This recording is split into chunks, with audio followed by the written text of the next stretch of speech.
नमस्कार, मैं विश्वास राय आपका स्वागत करता हूं टारगेट विद विश्वास राय चैनल में। आज हम मूल कर्तव्य फंडामेंटल ड्यूटीज पढ़ने वाले हैं भाग 4 का। पिछले वीडियो में आपने राज्य की नीति के तत्व आपने देखा था। भाग 4 में जो अनुच्छेद 36 से लेकर अनुच्छेद 51 तक की हमने चर्चा की थी। जिन लोगों ने वीडियो नहीं देखा है वो जाकर प्लेलिस्ट में वो वीडियो देख सकते हैं। आज हम चर्चा करने वाले हैं फंडामेंटल ड्यूटीज पे, जो कि अनुच्छेद 51 क है। एक बात याद रखिएगा बच्चों, हमारी बात कि जब संविधान का निर्माण हुआ था, संविधान के निर्माण के समय मूल कर्तव्य नहीं थे। संविधान के निर्माण के समय मूल कर्तव्य नहीं थे। यानी जब क्वेश्चन पूछता है संविधान निर्माण के समय मूल कर्तव्यों की संख्या कितनी थी, 4 विकल्प देगा और उसमें से एक विकल्प ऐसा होगा कि जो बताएगा आपको कि मूल कर्तव्य नहीं थे। यानी आप इस चीज को हमेशा दिमाग में रखिएगा कि संविधान के निर्माण के समय मूल कर्तव्य नहीं थे। जो मूल कर्तव्य जोड़े गए वह स्वर्ण सिंह समिति की अनुशंसा पर जोड़े गए। स्वर्ण सिंह समिति की अनुशंसा पर जो मूल कर्तव्य जोड़े गए, मूल कर्तव्य स्वर्ण सिंह समिति की अनुशंसा पर जोड़े गए। स्वर्ण सिंह समिति की अनुशंसा पर जोड़े गए और स्वर्ण सिंह समिति ने कहा था कि 8 मूल कर्तव्य जोड़े जाएं। 8 मूल कर्तव्य संविधान में यानी भाग 4 क में जोड़े जाएं। लेकिन 42वां संविधान संशोधन 1976 के तहत 42 अमेंडमेंट एक्ट, 42वां संविधान संशोधन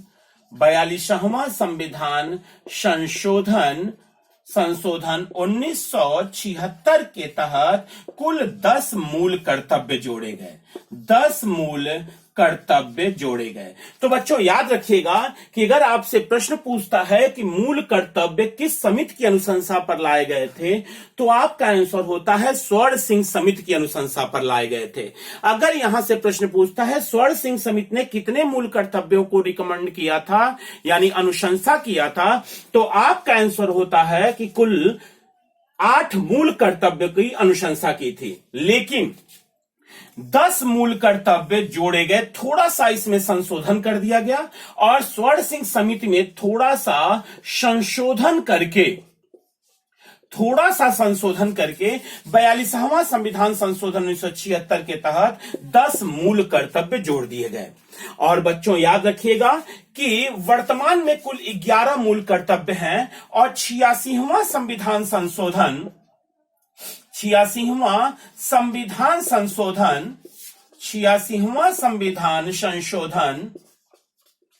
2002 के तहत 11वां मूल कर्तव्य जोड़ा गया। 11वां मूल कर्तव्य जोड़ा गया। यानी वर्तमान में कुल मूल कर्तव्यों की संख्या आपके पास 11 है। अगर आपसे क्वेश्चन पूछता है कि वर्तमान में भारतीय संविधान में कुल कितने मूल कर्तव्य की चर्चा की गई है, तो आपका आंसर होता है कि 11 मूल कर्तव्यों की चर्चा की गई है। और 11वां मूल कर्तव्य है कि 6 से 14 वर्ष के बच्चों को माता पिता का कर्तव्य है कि वह शिक्षा प्रदान करें। अतः अब हम कुल 11 मूल कर्तव्य हम पढ़ेंगे। और एक बात और याद रखिएगा बच्चों, इस मूल कर्तव्य में प्रश्न पूछने का ढंग इस प्रकार से होता है कि क्रम व्यवस्थित होना चाहिए 11 का, क्योंकि वो आपसे 6 पूछ सकता है, ट पूछ सकता है, यानी ABCDEFGHIJ, यानी वो आपसे पूरा 11 मूल कर्तव्यों का स्थान चिन्हित करना चाहता है कि भारतीय संविधान में भाग 4 क में वर्णित मूल कर्तव्य में तीसरा मूल कर्तव्य है, तो तीसरा ही मूल कर्तव्य आपको बताना पड़ेगा। कौन सा मूल कर्तव्य तीसरे स्थान पर वर्णित है, यानी हमें 11 मूल कर्तव्य जबान पे होने चाहिए। तो आते हैं हम टॉपिक पे। हम पढ़ने वाले हैं मूल कर्तव्य। अनुच्छेद 51 क के तहत 11 मूल कर्तव्य की हम चर्चा करेंगे। आप इसे अगर चाहें तो स्क्रीनशॉट ले सकते हैं। एक बार पुनः मैं रिवीजन करूंगा कि कुल मूल कर्तव्यों की संख्या वर्तमान में 11 है। मूल कर्तव्य 42वां संविधान संशोधन 1976 के द्वारा 10 मूल कर्तव्य जोड़े गए थे। ये मूल कर्तव्य स्वर्ण सिंह समिति की अनुशंसा पर लाए गए थे और स्वर्ण सिंह समिति का कहना था कि 8 मूल कर्तव्य हो। जब थोड़ा सा इसमें संशोधन करके करके 42 अमेंडमेंट एक्ट 1976 लाया गया और 10 मूल कर्तव्य जोड़ दिए गए और 86वें संविधान संशोधन 2002 के तहत 11वां मूल कर्तव्य जोड़ा गया और संविधान निर्माण के समय भारतीय संविधान में एक भी मूल कर्तव्य उल्लिखित नहीं थे। बढ़िया, अब हम 11 मूल कर्तव्यों पे आएंगे। एक भी प्रश्न जाएगा नहीं बाहर, आप निश्चिंत रहिएगा इस चीज के लिए। अब हम बात करने वाले हैं अपने पहले मूल कर्तव्य की। पहला मूल कर्तव्य कहता है कि संविधान का पालन करें और उसके आदर्शों को और संस्थाओं को, राष्ट्रध्वज का, राष्ट्रगान का आदर करें। यानी पहला मूल कर्तव्य कहता है कि संविधान का आदर करें,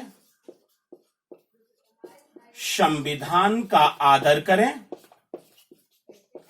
संविधान का आदर करें, संविधान का आदर करें तथा उनके आदर्शों, संस्थाओं तथा उनके आदर्शों, संस्थाओं, राष्ट्रध्वज, राष्ट्रध्वज और राष्ट्रगान का आदर करें और राष्ट्रगान का आदर करें, राष्ट्रगान का आदर करें। तो बच्चों याद रखिएगा, ये अनुच्छेद 51 का पहला कहता है कि संविधान का आदर करें तथा उनके आदर्शों, संस्थाओं, राष्ट्रध्वज और राष्ट्रगान का आप सम्मान करें, आप उनका आदर करें। आप इसको ए लिख सकते हैं या आप क भी लिख सकते हैं। दूसरा आपका कहता है कि भारत की प्रभुता, एकता और अखंडता, स्वतंत्रता के लिए हमारे राष्ट्रीय आंदोलन को प्रेरित करने वाले, स्वतंत्रता के लिए हमारे राष्ट्रीय आंदोलन को प्रेरित करने वाले उच्च आदर्शों को हृदय में संजोए रखें। स्वतंत्रता के लिए हमारे राष्ट्रीय आंदोलन तथा उनके आदर्शों को अपने दिलों में संजोए रखें, अपने दिलों में संजोए रखें, अपने दिलों में संजोए रखें। यानी दूसरा कहता है कि जो हमारे आदर्श थे राष्ट्रीय आंदोलन में, उनको हम, उनके आदर्शों को, उनके महत्व को अपने दिलों में बचा कर रखें। ये फंडामेंटल ड्यूटीज है, यानी ये हमारे ऊपर आरोपित नहीं है, ये कोई दबाव नहीं है। जिस तरीके से आपने देखा कि मूल अधिकार वाद योग्य है, जबकि राज्य के नीति के निदेशक तत्व वाद योग्य नहीं है, उसी तरह से मूल कर्तव्य भी वाद योग्य नहीं है। यानी मूल कर्तव्य के बारे में कहा जाता है कि जिस तरीके से मूल अधिकार राज्य का कर्तव्य है लेकिन नकारात्मक भाव में देता है, यानी अगर राज्य उसको मानने से इनकार करता है तो हम अनुच्छेद 32 के तहत उच्चतम न्यायालय तथा अनुच्छेद 226 के तहत उच्च न्यायालय जा सकते हैं उपचार प्राप्त करने के लिए। राज्य के नीति के निदेशक तत्व राज्य की इच्छा पर निर्भर करता है, चाहे तो वो दे चाहे तो ना दे। इसी तरीके से भाग 4 का मूल कर्तव्य भी आरोपित नहीं होता। ये प्रत्येक नागरिक का कर्तव्य माना जाता है कि वो अपने देश के लिए, अपने समाज के लिए, अपने परिवार के लिए, आने वाली पीढ़ी के लिए, पर्यावरण प्रकृति के लिए अपने कर्तव्यों का पालन करे, अपने कर्तव्यों का पालन करे, अपने आप को एक राष्ट्रभक्त के रूप में अग्रणी भूमिका में लेकर आए।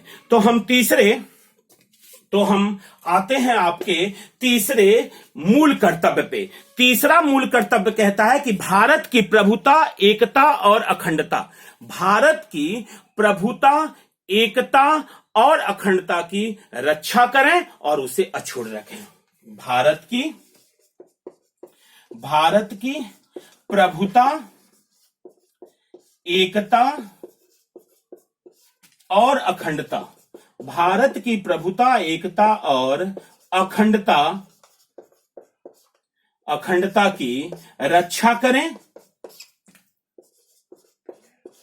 तथा इसे अछूट रखें, इसे अछूड़ रखें, तथा इसे अछूड़ रखें, बचा कर रखें। ये आपका तीसरा आपका मूल कर्तव्य है।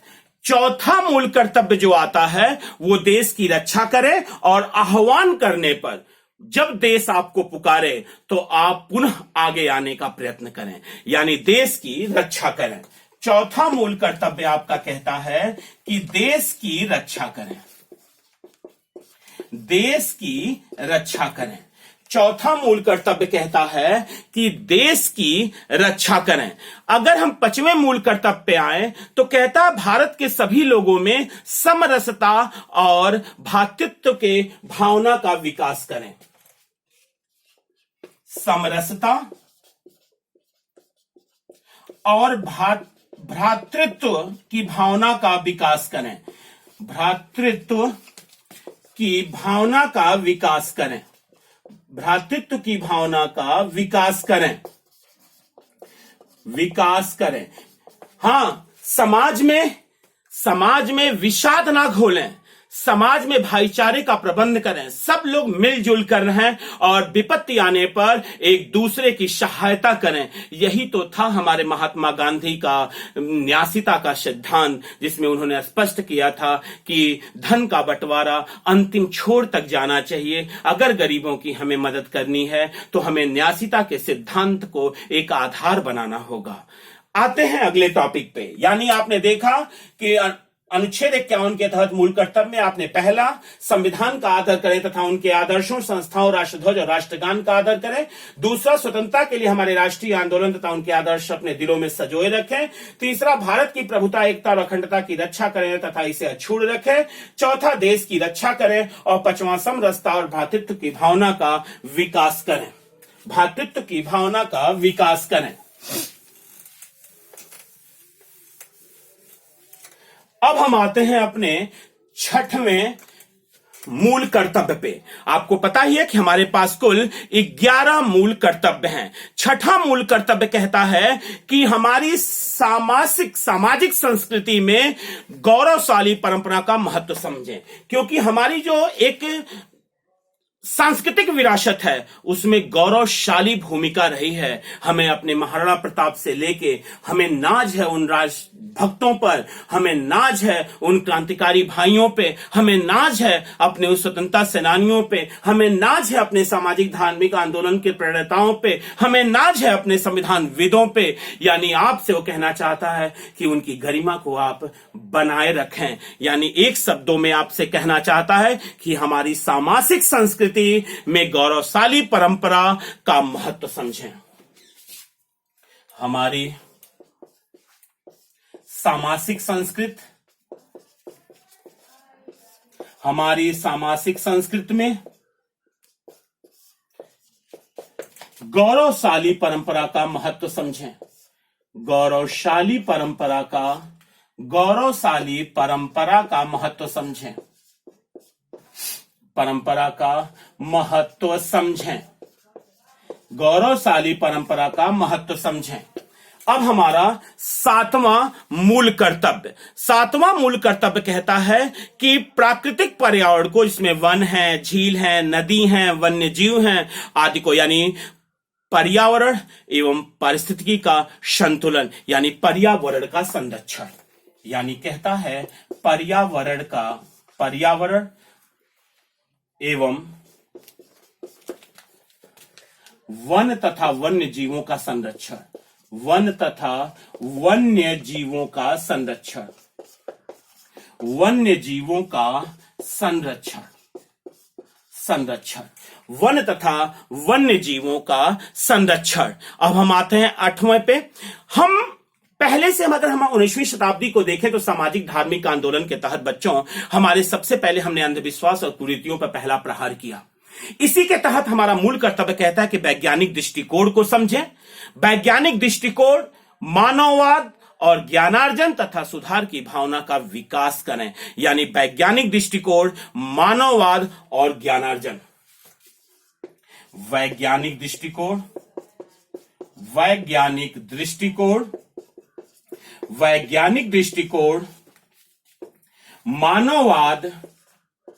मानववाद तथा ज्ञानार्जन का विकास करें। ज्ञानार्जन का विकास करें। ज्ञानार्जन का विकास करें। ये हमारा 8वां मूल कर्तव्य है। 8वां मूल कर्तव्य हमें अंधविश्वास से दूर होने की बात करता है, ज्ञान से दूर होने की बात नहीं करता। वो अंधविश्वास कुरीतियों से दूर होने की बात करता है। और इसमें कोई बहुत बड़ी बात नहीं है। हमारा शरीर भी जब धीरे धीरे पुरातन में जाने लगता है, धीरे धीरे हम बड़े होने लगते हैं या धीरे धीरे कोशिकाएं विखंडित होने लगती हैं, तो अनेक रोगों से हम घिर जाते हैं। अनेक रोगों से घिरने का मतलब होता है कि हम उन रोगों से दूर हों, अपने शरीर से ना दूर हों। आप सुसाइड नहीं करते हैं, डॉक्टर के यहां जाते हैं और अगर कहीं पर एक छोटी सी फुंसी भी हो जाती है तो उसका ऑपरेशन करके बाहर फोड़े को निकाल देता है। आपके शरीर को खत्म नहीं करता। उसी तरीके से धर्म गलत नहीं होते। हाँ, कुछ धीरे धीरे धर्म आगे बढ़ने पर हम देखते हैं कि हमारे धर्म में भी एक अंधविश्वास और कुरीतियां आने लगती हैं, और इसी अंधविश्वास और कुरीतियों को दूर करने के लिए हमारा मूल कर्तव्य कहता है कि हमें वैज्ञानिक दृष्टिकोण तो लेना ही होगा, ताकि हमारे पास अंधविश्वास और कुरीतियों से हम दूर रहें। अब हम आते हैं अपने 9वें मूल कर्तव्य पे। 9वां मूल कर्तव्य कहता है सार्वजनिक संपत्ति को सुरक्षित रखें और हिंसा से दूर रहें। सार्वजनिक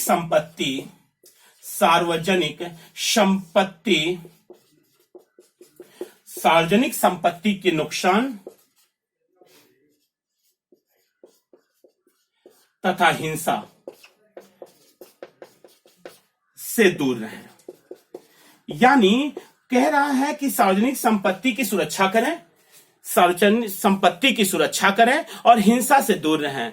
अब हम बार बार ये देखते हैं, अगर अप्लाइड पोर्शन में आए, अब संविधान एक अप्लाइड पोर्शन ही कहलाता है, जहां हम देखते हैं कि अगर थोड़ी सी भी दिक्कत हो जाती है तो रेल की पटरियां उखाड़ी जाने लगती हैं, बसें फूकी जाने लगती हैं। तो कंफर्म है कि वो बस किसके टैक्स से आई है? हमारे टैक्स से आई है। एक व्यक्ति का मूल अधिकार के साथ साथ याद रखिएगा, थोड़ा सा नकारात्मक भाव इस तरह से प्रदर्शित हो जाता है, मूल अधिकार तो हमें याद रहते हैं लेकिन मूल कर्तव्य नहीं याद रहते। अधिकार सब लोग जताना चाहते हैं, लेकिन क्या कर्तव्य हमारे हैं? परिवार के प्रति मेरा क्या कर्तव्य है ये भूल जाते हैं, लेकिन परिवार में मेरा क्या अधिकार है वो याद रखना चाहते हैं। तो ये गलत होता है। हमें अधिकार के साथ साथ अपने कर्तव्यों को भी याद रखना चाहिए। तो वो कह रहा है कि सार्वजनिक संपत्ति को क्षति ना पहुंचाएं तथा हिंसा से दूर रहें। ये हमारा 9वां मूल कर्तव्य है। और 10वें मूल कर्तव्य की बात करें तो व्यक्तित्व और सामूहिक गतिविधियों के सभी क्षेत्रों में उत्कर्ष की ओर बढ़ने का प्रयास करना चाहिए। यानी उत्कर्ष की ओर बढ़ने का प्रयास करें, पीछे नहीं आगे की तरफ देखें, फॉरवर्ड डायरेक्शन में देखें। उत्कर्ष की ओर बढ़ने का प्रयास करें, बढ़ने का प्रयास करें, उत्कर्ष की ओर बढ़ने का प्रयास करें।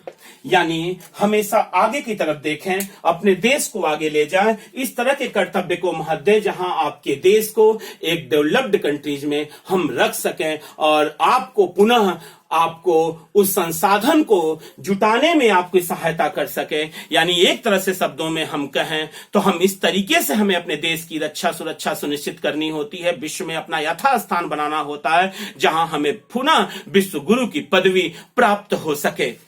आते हैं हम लास्ट, ये 10 मूल कर्तव्य 42वां संविधान संशोधन 1976 के द्वारा जोड़ा गया। अब बच्चों 11वां मूल कर्तव्य है कि 6 से 14 वर्ष के बच्चों को 6 से 14 वर्ष के बच्चों को माता पिता का कर्तव्य है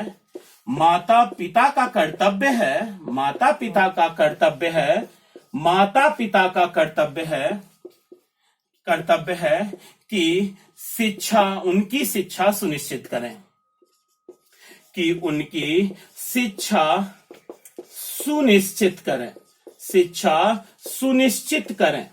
सुनिश्चित करें। यानी वो कहना चाहता है कि 6 से 14 वर्ष के बच्चों को मूलतः 11वां मूल कर्तव्य जो था बच्चों, ये 86वां संविधान संशोधन 2002 के द्वारा लाया गया। 86वां संविधान संशोधन संशोधन 2002 के द्वारा इस 11वें मूल कर्तव्य को जोड़ा गया।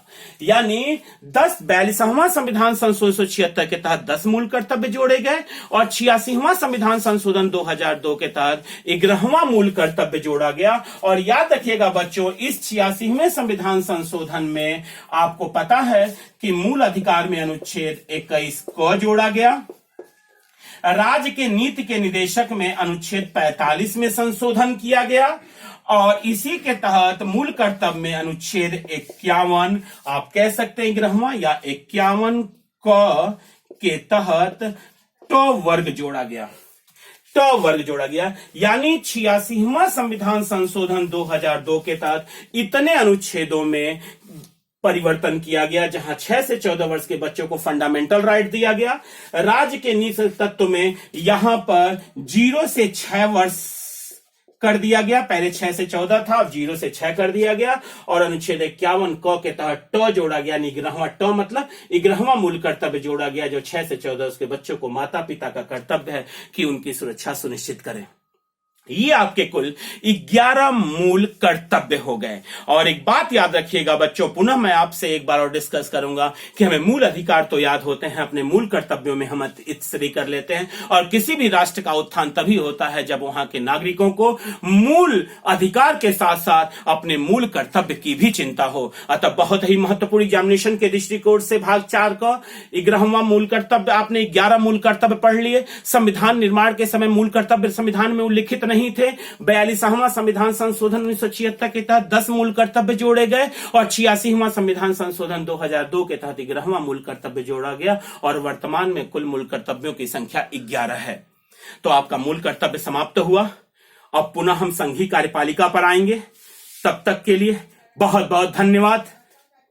जय हिंद।